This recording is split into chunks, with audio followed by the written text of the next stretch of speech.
Radhe Radhe. Hi friends, அனைவருக்கும் வணக்கம். எல்லோரும் எப்படி இருக்கீங்க ஃப்ரெண்ட்ஸ்? நல்லா இருக்கீங்களா? இந்த வீடியோவில் ரொம்பவே சூப்பராக நம்ம கொண்டக்கடலையை வச்சு பன்னீர் எப்படி செய்கிறதுன்னு சொல்லி பார்க்கலாங்க. பொதுவாகவே உடம்புக்கு கொண்டக்கடலை ரொம்ப ரொம்ப நல்லது.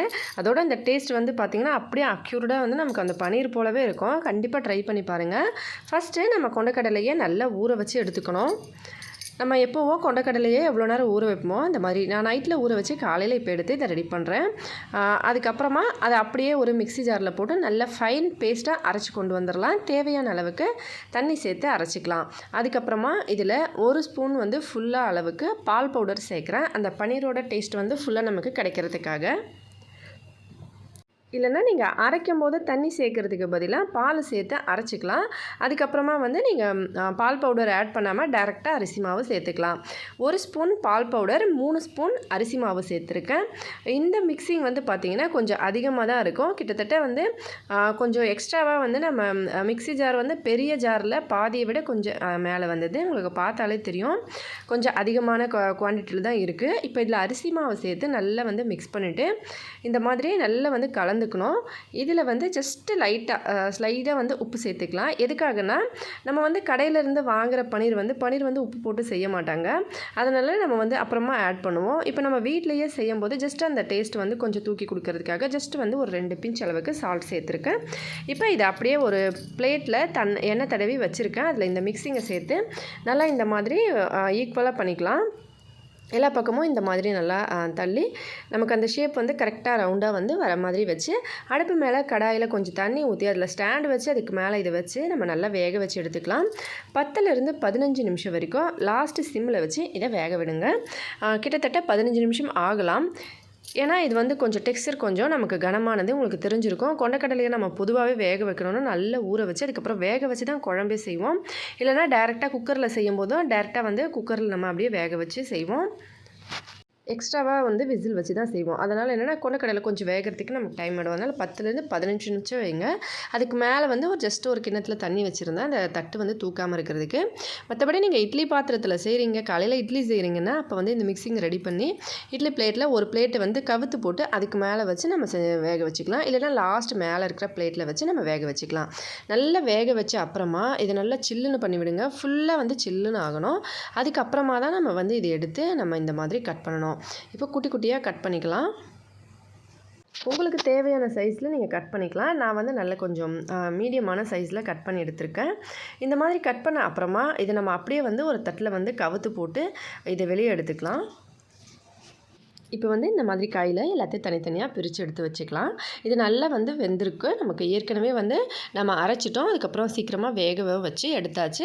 இப்போ இதை குட்டி குட்டியாக கட் பண்ண அப்புறமா இப்போ வந்து நமக்கு பன்னீர் ரெடி ஆகிடுச்சு. இவ்வளோதாங்க பன்னீருக்காக செய்ய வேண்டிய வேலை. நம்ம எப்படி வந்து டைரெக்டாக ஊற வச்சு அரைச்சோம், அதுக்கப்புறம் பால் பவுடர் அரிசி மாவு சேர்த்து மிக்ஸ் பண்ணி வேக வச்சு எடுத்தோம்னா நமக்கு பன்னீர் வந்து ரெடி ஆகிடுச்சு. இது வரைக்கும் நம்ம பண்ண ப்ராசஸ் வந்து ஃபஸ்ட்டு பன்னீர் வந்து நம்ம செஞ்சுட்டோம். பாருங்கள் எவ்வளோ சூப்பராக இருக்குது. அந்த டெக்ஸ்சர் வந்து அவ்வளோ சாஃப்டாக இருக்குங்க.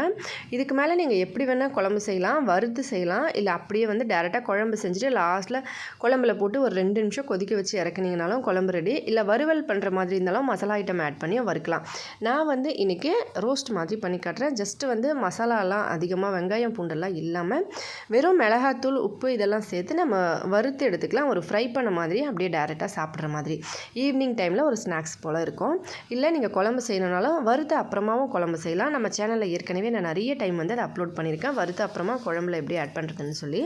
இப்போ மஞ்சத்தூள், மிளகாத்தூள், கரம் மசாலா, உப்பு ஜஸ்ட்டு லைட்டாக சேர்த்து இதில் கொஞ்சமாக தண்ணி தெளித்து எல்லாத்தையும் நல்லா மிக்ஸ் பண்ணிக்கலாம். நான் வந்து கையில் இது வந்து 2 பக்கம் தட்டு பிடிச்சிட்டு அப்படியே வந்து இப்படி குலுக்கின மாதிரி குலுக்கி இதை மிக்ஸ் பண்ணிக்கிறேன். எல்லா பக்கமும் நமக்கு வந்து அந்த கோட்டிங் வரணும், அந்த அளவுக்கு இதை நம்ம மிக்ஸ் பண்ணிக்கலாம். கையிலையும் நீங்கள் இந்த மாதிரி கலந்தும் விட்டுக்கலாம். நீங்கள் வந்து எப்படி வறுப்பீங்க, இப்போ மீன்லாம் ஃப்ரை பண்ணுறீங்க அப்படின்னா அந்த மாதிரி மெத்தடில் நீங்கள் ஃப்ரை பண்ணலாம். எப்போவும் வந்து மீன் எப்படி ஃப்ரை பண்ணுவீங்களோ, மீனில் என்னென்ன மசாலா ஆட் பண்ணுவீங்க, நம்ம கொஞ்சம் ஆயில் சேர்ப்போம் அந்த மசாலா உதிராமல் இருக்கிறதுக்கு, அந்த மாதிரியெல்லாம் பண்ணலாம்.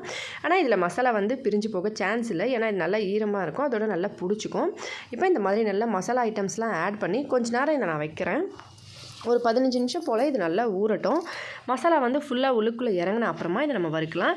நீங்கள் தேவைப்பட்டால் இந்த இடத்துல இதில் தயிர் கூட சேர்த்து வறுக்கலாம். ஒரு சிலர் வந்து ஃப்ரை பண்ணும்போது தயிர், எண்ணெய் இந்த மாதிரி ஐட்டம்லாம் சேர்ப்பாங்க. இஞ்சி பூண்டு பேஸ்ட்டு இதெல்லாம் கூட நீங்கள் சேர்த்துக்கலாம். உங்களுக்கு வந்து டேரெக்டாக இப்படியே வறுத்து சாப்பிட்றது ஓகேனா இப்படி செய்யலாம். மசாலா ஐட்டம்ஸ் ஆட் பண்ணணுன்னா நீங்கள் ஆட் பண்ணிக்கலாம். எண்ணெய் வந்து நீங்கள் போட்டு ஃப்ரைலாம் பண்ணுவீங்களோ அதே மெத்தடில் பண்ணலாம். இப்போ இது சூப்பராக ரெடி ஆகிடுச்சு, நல்லா ஊறிடுச்சு. இப்போ வந்து நான் கடாயில் கொஞ்சமாக எண்ணெய் ஊற்றி ஏற்கனவே சூடு பண்ணியிருக்கேன். அப்படியே எடுத்து இந்த மாதிரி கடாயில் சூடு பண்ணியிருக்க எண்ணெயில் போடலாம். ஃபஸ்ட்டு வந்து எண்ணெய் நல்லா சூடாக இருக்கணுங்க. நல்லா எண்ணெய் சூடான அப்புறமா மீடியம் ஃப்ளேமில் வச்சு நம்ம இதை போட்டுக்கணும். எல்லாத்தையும் இதுக்குள்ளே போட்டு நல்லா வந்து ஃப்ரை பண்ணணும். கடாயில் வந்து பார்த்திங்கன்னா கொஞ்சம் கனமான கடாயாக இருந்தால் நம்ம எண்ணெய் ஊற்றின அப்புறமா நல்லா ஹீட் பண்ணிக்கணும். எண்ணெய் நல்லா ஹீட் ஆன அப்புறமா நம்ம இந்த மாதிரி ஐட்டம்ஸ்லாம் போட்டு வறுக்கும் போது என்ன ஆகும்னா அடி பிடிக்காமல் வரும். ஜஸ்ட்டு இதுக்காக மட்டும் நான் சொல்லலைங்க. நீங்கள் வந்து மீன் வறுக்கிறீங்க, அந்த மாதிரி ஐட்டம்ஸ் வந்து ஏதாவது ஃப்ரை பண்ண போகிறீங்க அப்படின்னா கூட நார்மலான கடாயில் வறுக்கணும், நமக்கு வந்து ஒட்டிக்குது அந்த மாதிரின்றதுக்கு இந்த டிப்ஸ் வந்து ட்ரை பண்ணி பாருங்கள். ஜஸ்ட் வந்து கடாய் நல்லா ஹீட்டாக இருக்கணும், அது நான்ஸ்டிக்காக இருக்கணும்னு அவசியம் இல்லை. அதுக்கப்புறம் இது அலுமினியமாக ஸ்டீலாக எதுவாக இருந்தாலும் பரவாயில்ல, ஜஸ்ட் வந்து நல்லா ஹீட் பண்ணிக்கோங்க. ஹீட் பண்ண அப்புறமா நம்ம வந்து ஆட் பண்ணோம்னா இந்த மாதிரி அடி பிடிக்காமல் வரும். இது வந்து நார்மலான அலுமினியம் கடாய் தான், ஆனால் கொஞ்சம் கனமாக இருக்கும். ஒடிஷாவில் வந்து இந்த மாதிரி கடாய் வந்து நிறைய சேல்ஸ் பண்ணுவாங்க. இதை தான் நிறைய வந்து யூஸ் பண்ணுவாங்க. நான்ஸ்டிக்லாம் மோஸ்ட்லி யூஸ் பண்ண மாட்டாங்க. இந்த மாதிரி ஐட்டம் வந்து நிறைய யூஸ் பண்ணுவாங்க. இந்த மாதிரி கடாய் வந்து நமக்கு அடி பிடிக்காமையே வரும். நம்ம வறுக்கும் போது பார்த்திங்கன்னா அந்த சுத்தமாக வந்து அந்த அடி வந்து பிடிக்காமல் இருக்கிறதுக்கு எண்ணெய் நல்லா சூடாக இருக்கணும். ப்ளஸ் கடாய் வந்து கொஞ்சம் கனமான கடாயாக இருக்கணும்.